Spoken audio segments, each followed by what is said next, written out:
What's up, guys? Welcome back to Review and Discussion, this time for UnOrdinary episode 285. I know, this one is a little later than it should be, and thank you all for understanding. If you know, I was sick last week and couldn't really make that discussion video for episode 285.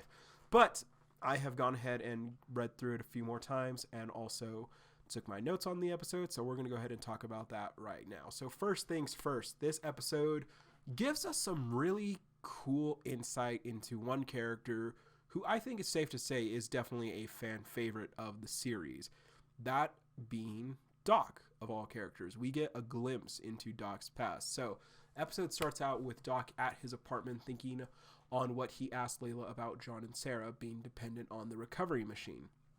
And we then see a flashback of him, most likely as a child or a young teenager, looking at someone in the hospital, looking at someone who's hooked up to machines, kind of like, a life or death situation. And one thing I noticed is that Doc actually has at least one exact same bandage as that person, I believe, on his knee. He has the same kind of bandages that are also on the person in the bed. Now, we don't get a clear look at this person. They have sort of magenta-ish hair, or like a reddish hair. It's on the shorter side. I'm thinking it's most likely it's his mother. That's what I'm going to go with. And it's possible that, there may be, it might have been linked to some kind of accident, like a car incident or something similar. Now, like I said, I believe it's probably his mom over anything else. Other people did suggest in the comments of last week, though, that the person seems to be male instead. So they're saying it could be his father, brother, or a friend. Someone also suggested that it's his nephew. That's not impossible. Anyway, so Doc just thinks about that. And then the next day, he returns to ZSI, unshaven. It seems like he probably isn't going to be putting much effort into his appearance like before when he was working for them. Last time, when we first saw him return, he was clean-shaven and everything. Now he's just kind of, back to the Doc casual. Anyway, so he tells Layla he will help, and the reason being because he doesn't like the idea of someone's wellness being linked to a machine. And, that's really good insight into his backstory and as to the reason why he decided to become a doctor. And I really liked that. I did really enjoy, that little snippet. It was enough to let us know even more about Doc's character. And it was really good on ears, so thank you so much for including that. So, yeah. It's good. He then says that he wants to find a way to nullify the disabler's effects. And Doc is a fucking beast. Seriously. But Layla then welcomes him back. But Doc backs her off with his ability. He's just like, whoa. Hey, as soon as I find a cure, I'm done. I'm out. Like, that's it. He's like, this has done way too much damage. It could be too easily abused. So I'm going to make sure that no one else can get hurt from it. So Doc's like, nah, I'm nullifying this shit. And I think Doc can definitely do it. So after that, Layla then tells him that she wants to clear the air and that she did not date him because of Spectre, and it really was only because she liked him. That's fine, but again, if Doc wants to be skeptical about Layla, that's fine. But Layla shouldn't have to apologize or clear this air because, again, Doc asked her for this position. Doc is the one who brought up, hey, I fucking hate my job. Are you guys hiring?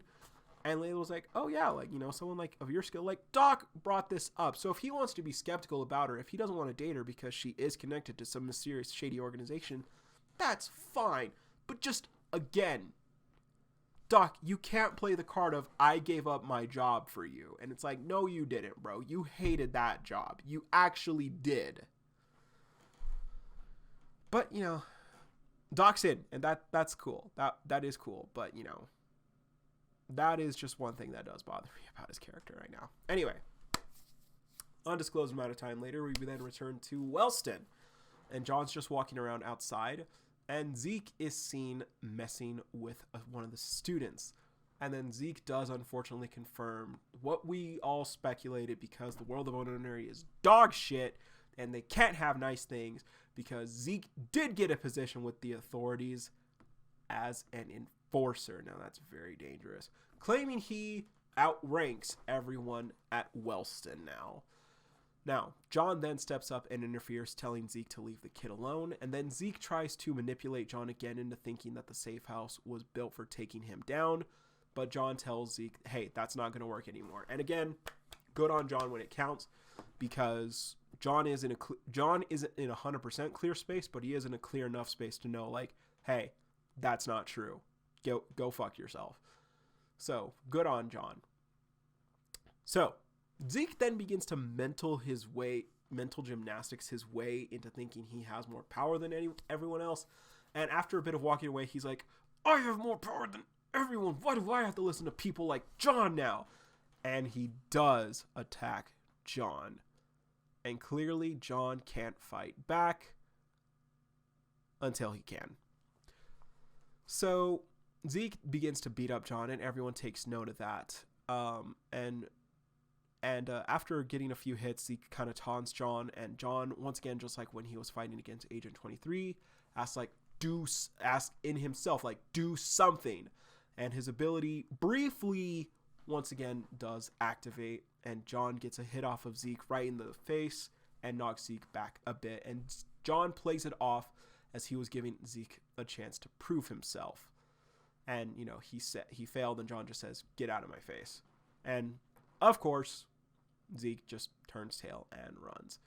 Now, I'm thinking Zeke may look more into this, honestly. He may try and test this in the future again, kind of like Junie did when she exposed Serafina way back when. I could see it happening. I think John definitely did play it off a lot cooler, but I think Zeke might try and do something like, I want to try that again. I want to see if he can still use his ability. But spoiler alert for next episode, if John and Sarah are getting their abilities back relatively soon and successfully stealing the recovery machine, Zeke's not going to have a chance. So who knows? It's up in the air. Anyway, back at the dorm, John then tells Sarah about what happened and that he can't do it again, that it's fate, like when he first found out about his ability. And then Sarah mentions that it's possible that he may have some sort of resistance to the drug. Uru. Spelling, grammatical error. You still got to fix that. So yeah. John questions that, like, resistance. John then comments that the new nurse wasn't able to do much for him, just giving him a shitty tonic and some band-aids, which won't be able to do much against the damage Zeke did to him. And he, like, shows a lot of the bruises he sustained. Sarah then asks if he's going to be well enough for the meeting, and John says he might be. But Sarah then gets a call from Layla, who alerts them that Doc has agreed to help them out. And John simply replies saying, maybe I can get a real tonic now. Maybe I can get, some good treatment.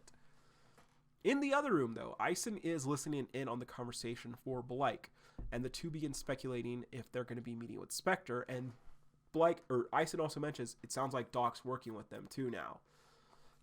Blake then begins speculating if they're trying to get their abilities back as the episode ends. And one last little tidbit I want to bring up really quick.